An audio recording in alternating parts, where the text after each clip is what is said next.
គាត់តែចូល position ភ្លាមញ័រដៃញ័រជើងភ័យស្លន់ស្លោ1 2 3ចឹងទៅសួស្តីបងប្អូនទាំងអស់គ្នាស្វាគមន៍មកកាន់វីដេអូថ្មីហើយវីដេអូនេះផងដែរគឺខ្ញុំចង់បង្ហាញបងប្អូនពី risk management ពាក្យថា risk management គឺបងប្អូនតែងតែឮតែងតែស្គាល់ហើយក៏តែងតែឃើញជាញឹកញាប់នៅក្នុងវិស័យ trade ថាវាគឺជា component មួយដ៏សំខាន់វាគឺជាសសរស្តម្ភមួយដ៏សំខាន់នៅក្នុងវិស័យ trade ឬក៏សម្រាប់ trader ដើម្បីឈានទៅ become a profitable trader បានអញ្ចឹងថ្ងៃនេះខ្ញុំមកចែករំលែក tip មួយដែលខ្ញុំតែងតែធ្វើដើម្បីឲ្យខ្ញុំ stay profitable នៅក្នុងវិស័យ trade នោះគឺ risk per trade តើ risk per trade សំខាន់បែបណាហើយវាមានអត្ថប្រយោជន៍អីខ្លះសម្រាប់បងប្អូនអញ្ចឹងជាដំបូងខ្ញុំបញ្យល់ថាតើ risk per trade ហ្នឹងគឺជាអ្វីហើយបទពិសោធន៍ខ្ញុំផ្ទាល់ខ្ញុំធ្វើមិន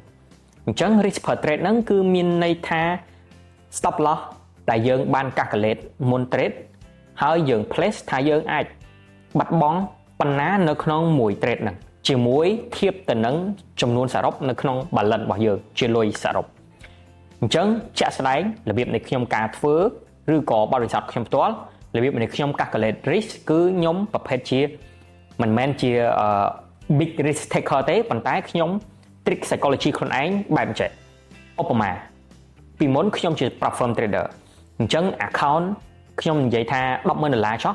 យើងអាចមាន10 SL បើសិនជាយើង trade មួយ SL 1%អញ្ចឹងមានន័យថា account $10,000 យើងមាន$10,000 នៅក្នុងការ risk អញ្ចឹងខ្ញុំបាន trick psychology ខ្លួនឯងពីមុនខ្ញុំធ្លាប់ trade prop firm អញ្ចឹងឥឡូវខ្ញុំ switch មក trade real account អញ្ចឹងខ្ញុំដាក់លុយត្រឹមតែ$10,000ដូចទៅនឹង account prop firm ដែរហើយខ្ញុំ trick psychology ខ្លួនឯងថាខ្ញុំមានតែ10 trade ដើម្បី trade ទេបើសិនជាខ្ញុំខុស10 trade ហ្នឹងគឺខ្ញុំនឹងដាច់ account ហើយអញ្ចឹងរាល់ការ perform របស់ខ្ញុំប្រៀបបីបានដូចទៅជាការ perform នៅក្នុង prop firm ដែរដោយ stick ទៅ rule ដោយ stick ទៅ risk management ដោយ stick ទៅ psychology ដូចគ្នាទាំងអស់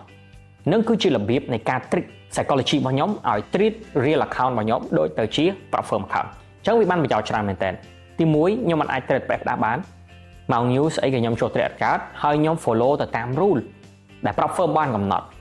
បងប្អូនឃើញហើយថា prop firm ឥឡូវមានការ deny payout ច្រើនមែនតើ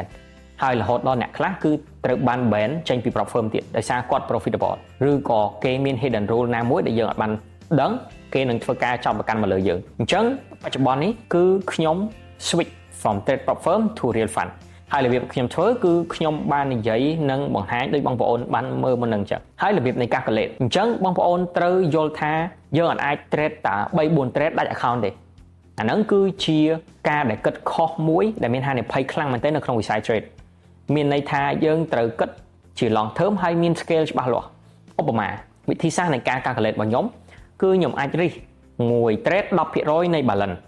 អញ្ចឹងមានន័យថាខ្ញុំដាក់លុយប៉ុន្មានខ្ញុំអាច risk បាន10 trade បើសិនជាខ្ញុំ trade 10 trade នឹងខុសគ្នាខុសរហូតមានន័យថាខ្ញុំត្រូវដាច់ account ដែរប៉ុន្តែដោយសារ risk reward ខ្ញុំ1 2ឬក៏1ទៅ 1.8 អញ្ចឹងនៅពេលដែលខ្ញុំ trade ខ្ញុំត្រូវខុស2ត្រូវតែ1ក៏ខ្ញុំអាច recover បានដែរហើយខ្ញុំអាច stay នៅក្នុងហ្នឹងបាន long រហូតហើយបើសិនជាបងប្អូនចង់ដឹងថាតើបងប្អូន calculate risk របស់បងប្អូនមក trade ហ្នឹងត្រូវអត់នៅពេលដែលបងប្អូនចូល trade ហើយបើសិនជាបងប្អូនមានអារម្មណ៍ថាភ័យខ្លាចនោះមានន័យថា risk របស់បងប្អូនគឺអត់ត្រឹមត្រូវទៅតាម balance របស់បងប្អូនហើយនឹងជាលុយរបស់បងប្អូនអាច willing to risk បានទេមានន័យថាគាត់ទៅចូល position ភ្លាមញ័រដៃញ័រជើងភ័យស្លន់ស្លោ1 2 3ចឹងទៅ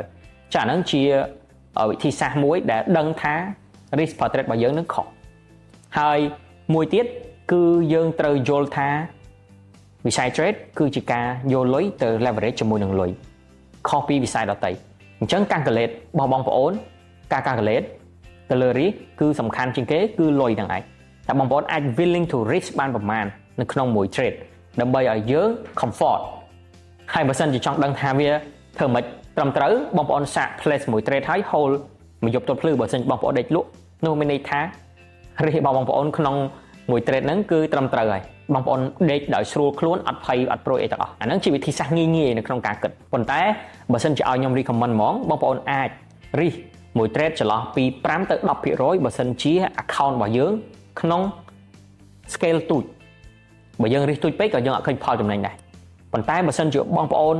account scale ធំរហូតដល់ថ្នាក់$10,000 $20,000 $30,000 បងប្អូន risk តែកន្លះឬក៏ 1% នោះបងប្អូនបាន profit ច្រើនហើយក្នុងមួយខែបើសិនជាបងប្អូន performance បានល្អ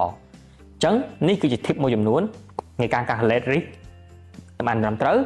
ចឹងសង្ឃឹមថាបងប្អូននឹងយក tip មួយចំនួនដែលខ្ញុំបានចែកម្លែកហ្នឹងទៅអនុវត្តដើម្បីទទួលបានផលចំណេញពីទីផ្សារទាំងអស់គ្នាសូមអរគុណបងប្អូនសម្រាប់ការតាមដានវីដេអូមួយនេះ